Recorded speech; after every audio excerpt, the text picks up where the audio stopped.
title contenders, according to Fox Bet Sportsbook. See if anything's changed. Well, they've got the Brooklyn Nets favored now at plus 250. Then the Lakers at plus 290. Then the odds get longer for the Clippers, Bucks, and Jazz. But Brooklyn, oh Brooklyn, give them credit. They've been lights out even without Kevin Durant. We have got Chris Broussard joining us now. Broussard, good morning to you. I'll start with you. Are the Nets clearly the favorites to win the title this season? Ooh, Jenna, Nick said yesterday that ever since the Big Three came together in Brooklyn, I've been looking for a reason to pick them to win it all. Yeah. But that is not true. When Harden was first traded, I stuck with the Lakers pick. But I am an objective analyst, and my job is to say what's in my head, not what's in my heart. To say what I see, not what I feel. So I don't bring feelings to a fact fight. All right, and the fact is this. Brooklyn looks every bit as good in reality as they do on paper. All right, Brooklyn, here's the facts. They've won 15 of their last 17 games. They've beaten every top contender and pretender in the league. During that 17-game stretch, they've been a respectable 16th in the league defensively. Oh, and they've got two guys, Kevin Durant and Kyrie Irving, who have hit big shots and played terrifically on the biggest stage. Oh, and by the way, they've done it all without their best player, who has the type of game and demeanor that will fit in fairly seamlessly when he comes back. Oh, and one more thing. The other team on their level is without its two superstars who have relatively serious injuries.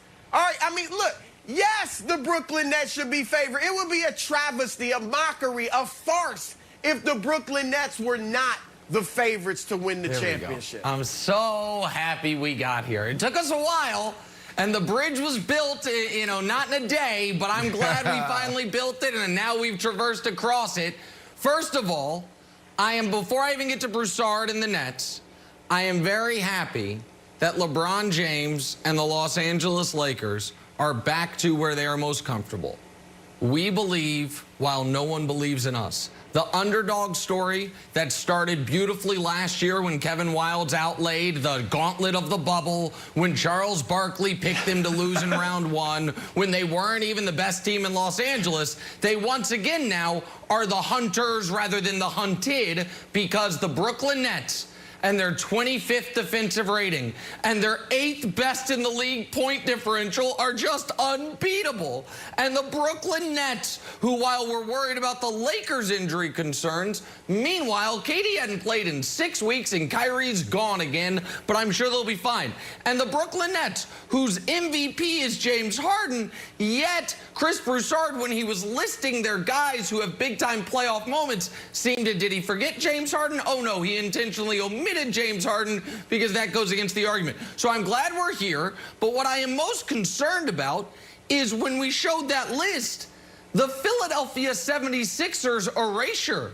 The Sixers, who lost Joel Embiid and since then have only lost one game. It was in overtime to the Bucks, and it took a Furkan Korkmaz buzzer-beating three to even force overtime, or else they'd be undefeated without Embiid. The Sixers, who according to Brandon Marshall, who underneath that Brooklyn Nets jersey has a Joel Embiid jersey, currently employ the best player alive. Why the Philadelphia 76ers are not being included here? No, the Nets are clearly the favorites.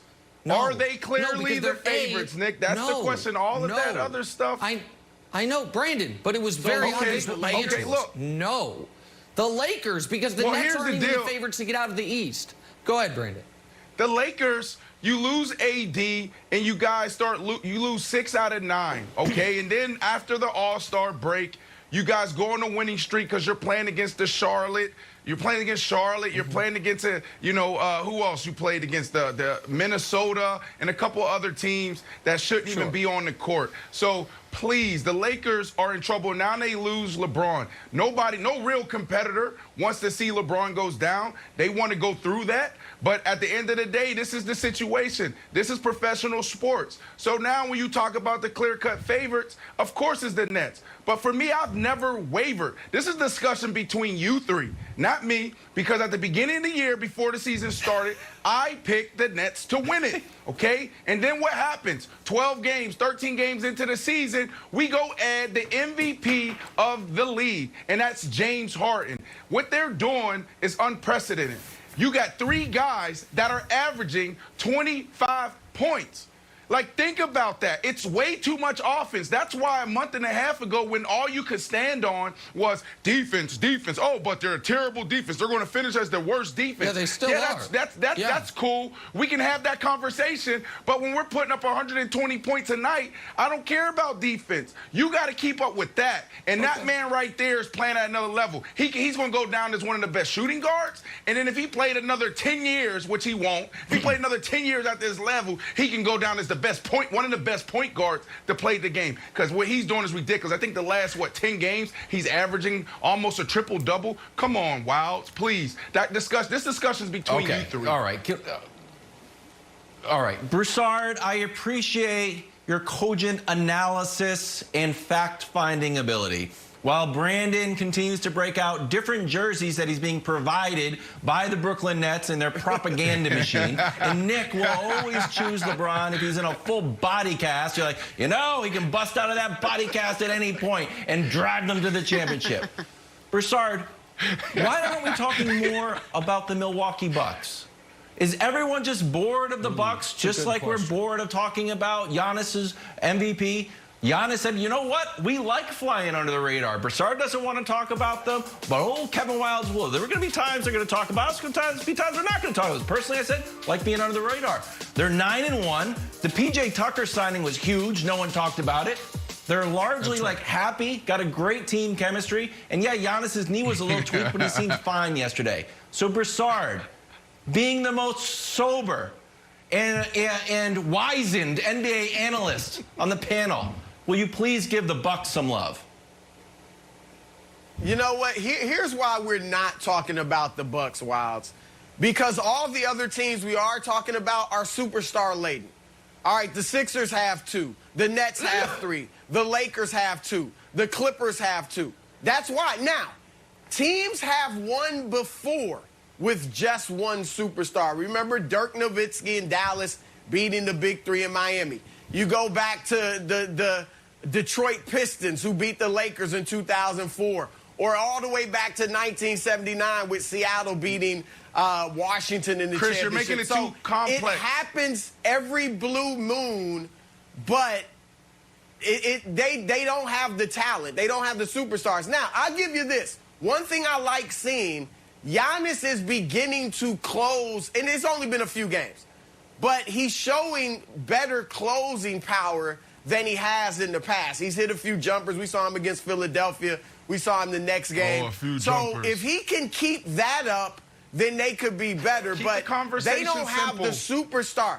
They don't have the superstars Chris, that the other teams have. Chris, That's what it boils down to. Chris, keep the conversation simple. You're going back 15 years, 20 years. It's as simple as this. This is why no one's talking about the Bucks. Because if you go to the first clip that we showed, the highlights of him of Giannis, what did you see? You saw Rudy Gay at the top of the key, and he backed up to the free throw line. Why? Because that's how you stop them. Go ahead and shoot. Have we ever? When's the last time we saw a superstar like this get